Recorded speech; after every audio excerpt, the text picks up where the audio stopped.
help relieve Flint of its water crisis. Also, the future student government president-elect has some changes in mind for LSU dining. And drug overdose-related deaths reach an alarming rate in New Orleans. All this and more. Newsbeat starts right now.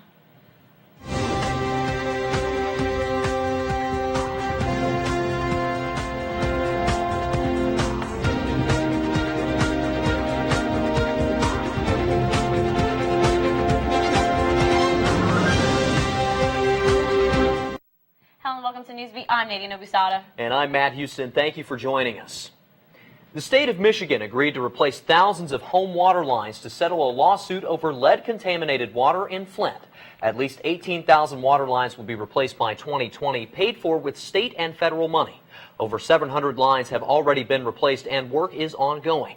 All this comes on the heels of the Environmental Protection Agency awarding a $100 million emergency grant to the state under the Obama administration.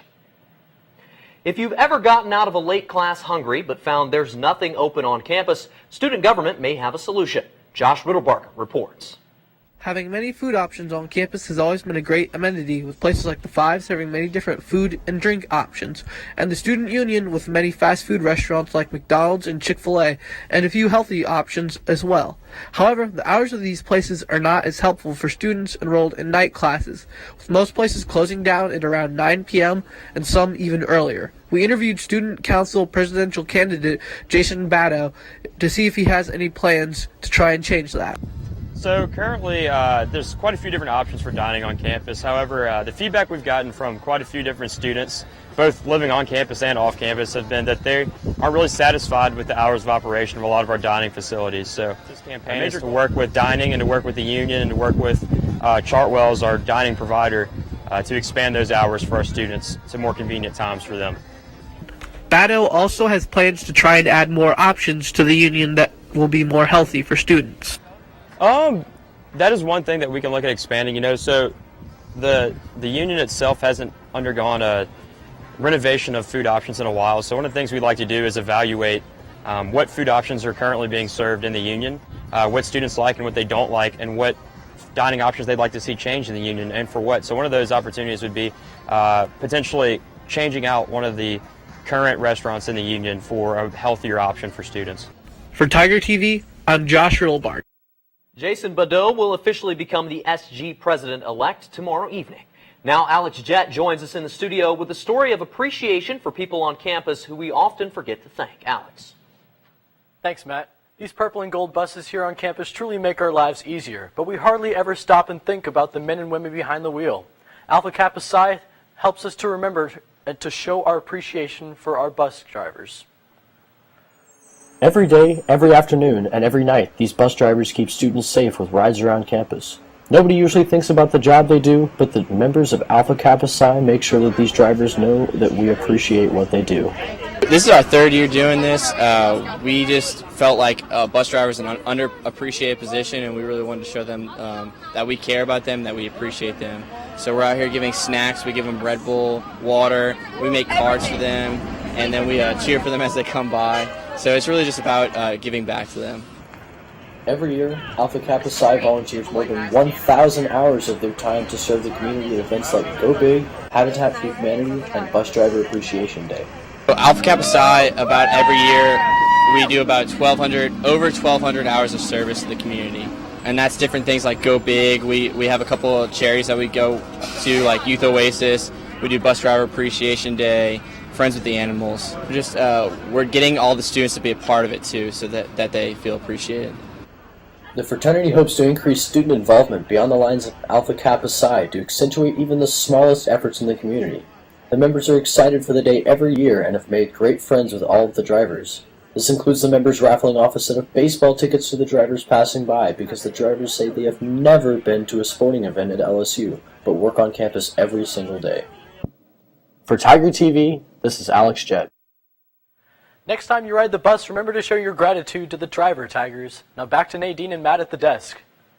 Drug overdose deaths in New Orleans doubled in 2016, according to coroner Jeffrey Rouse. 211 people died of accidental overdose in 2016, compared to 92 deaths in 2015. Rouse called this a public health crisis linked to the national opiate epidemic. While most people who died of a drug overdose had multiple drugs in their systems, opiates were present in nearly 80% of the cases.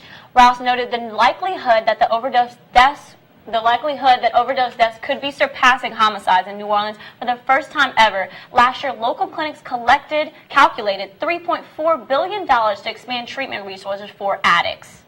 After the break, a family with a sad past gathers to create a new legacy. You're watching Newsbeat. Stay with us. It was a time for reflection, discussion, and introductions. Tiger TV traveled to Maringouin over the weekend to hear the history of a family sold into slavery by the Catholic Church. Oh, we're a relative. You're a relative of ours. It was an unusual family reunion. The people knew me, but I didn't know them. And, well, they knew because they see me in church every Sunday, and then somebody said, well, that's Charles Hill. For the first time, some acquaintances called each other cousin at the Immaculate Heart of Mary Church in Maringouin, Louisiana, just 30 minutes northwest of Baton Rouge. It was Cornelius, who had a son named Austin, who had a son named Samuel, who had a daughter named Emily, my mother. So it wasn't that far removed, but yet it was information much more than we had ever heard. That information was missing because Mary Williams Wagner is a descendant of Cornelius Hawkins, one of 272 slaves sold by Jesuit priests to South Louisiana plantation owners in 1838 to help fund a church mission that would become Georgetown University. I wish I'd known this growing up. Would my life have been different? I don't know, but I think it would have helped me to have that sense of connection. This weekend, Williams Wagner and other GU 272 descendants traveled to Maringouin near the West Oak plantation where many of their ancestors worked and died to try and piece together their family's story. What Williams Wagner found was that, like Cornelius Hawkins, many of the descendants remained Catholic despite the circumstances. This practice that you so value is the one that did so much harm to you and your family. I don't know how you do that. The descendants discussed seeking reparations and also recorded oral histories so that the next generation will know their cousins. For Tiger TV, I'm Matt Houston. Descendants said reparations could include scholarship endowments or a memorial erected in honor of Cornelius Hawkins. LSU chapters of Zeta Phi Beta, Phi Beta Sigma, and Alpha Phi Alpha presented their new members in the Student Union during their member presentation ceremony. The new members danced and stepped on stage with masks, later revealing their faces and identities. LSU National Pan-Hellenistic Council currently has 5 predominantly black organizations. The 2 others, Omega Psi Phi and Kappa Alpha Psi, didn't have a line this spring. Unbelievable outfits and dance moves that I definitely couldn't pull I off. wish I could dance like that. I wish I could do things like that, but Absolutely. It's okay. That's what they're there for. Football and beer, it's a classic combination, and Tiger Stadium could be offering LSU fans a frothy surprise. We'll be right back. Limited beer sales could become a reality next season in Tiger Stadium. LSU spokesman Ernie Ballard said the school is aggressively working to have a beer garden come fall. The SEC prohibits schools from selling alcohol at sporting events, which is why alcohol is only allowed in the stadium club and suites. Ballard says the beer garden would offer a place for fans without premium access to drink inside the stadium. Athletic Director Joe Oliva says he hopes beer sales will enhance the fan experience and boost revenue and attendance at the games. Additionally, LSU officials say they think the beer garden will limit binge drinking that frequently occurs before home games.